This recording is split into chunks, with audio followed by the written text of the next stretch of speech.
네, 이 문제는 취재 기자와 좀 더 자세하게 이야기 나눠보도록 하겠습니다. 네, 서 기자.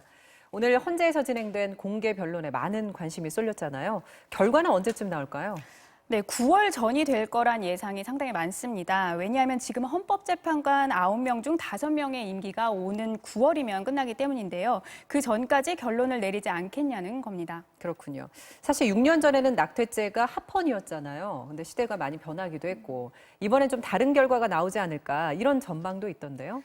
네, 전과는 결론이 바뀔 수도 있다라는 전망이 조심스럽게 나오고 있습니다. 물론 최종 결과가 나오기 전까지는 아무도 확신을 할 수 없겠지만요. 네. 주목할 만한 건 여성가족부가 이번에 정부 부처로는 처음으로 사실상 낙태죄 폐지 입장을 밝혔다는 겁니다. 물론 그 결과도 헌재에 제출을 했는데요. 여성계에선 원치 않는 출산을 했을 경우에 남성이나 국가가 제대로 책임을 져주지도 않으면서 왜 여성에게 무조건 아이를 낳으라는 거냐? 그게 문제의 핵심이다. 이런 입장입니다. 예. 반면 법무부는 여전히 낙태죄 폐지에 반대하고 있습니다.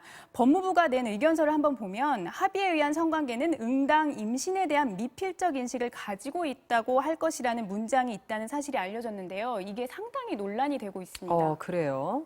근데 이게 법률 단어가 있어서 그런지 무슨 뜻인지 한 번에 와닿지 않거든요. 좀 더 자세하게 좀 설명을 해주세요. 네, 한마디로 말씀을 드리면 성관계를 할 때 임신을 할 수 있다는 걸 알았을 거 아니냐. 그러니까 성관계는 하면서 아이는 왜 안 낳겠다는 거냐. 무책임하다. 그런 뜻으로 볼 수 있습니다. 그렇군요. 충분히 뭐 논란이 될 만하네요. 네, 문제는 이런 논리라면 남자들은 왜 거기서 쏙 빠지는 거냐, 여자들만 책임지라는 거냐, 이런 비판이 여기저기서 나오는 거죠.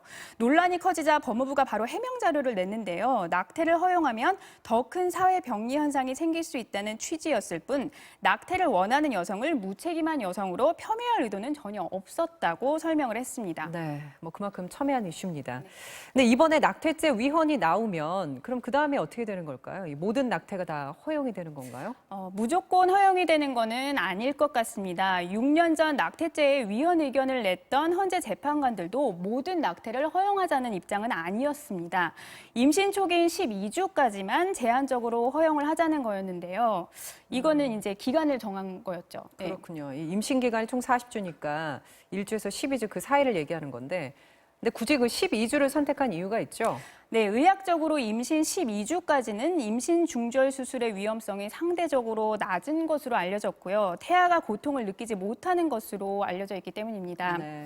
또 경제적, 사회적 여건이 기준이 될 수도 있어 보이는데요. 실제로 해외에선 미성년자나 결혼을 하지 않은 여성이 임신 중절을 선택할 수 있도록 하고 있습니다. 네, 이 문제는 시청자분들도 많은 관심을 계속 가지셔야 될 것 같습니다. 서유정 기자, 수고하셨습니다.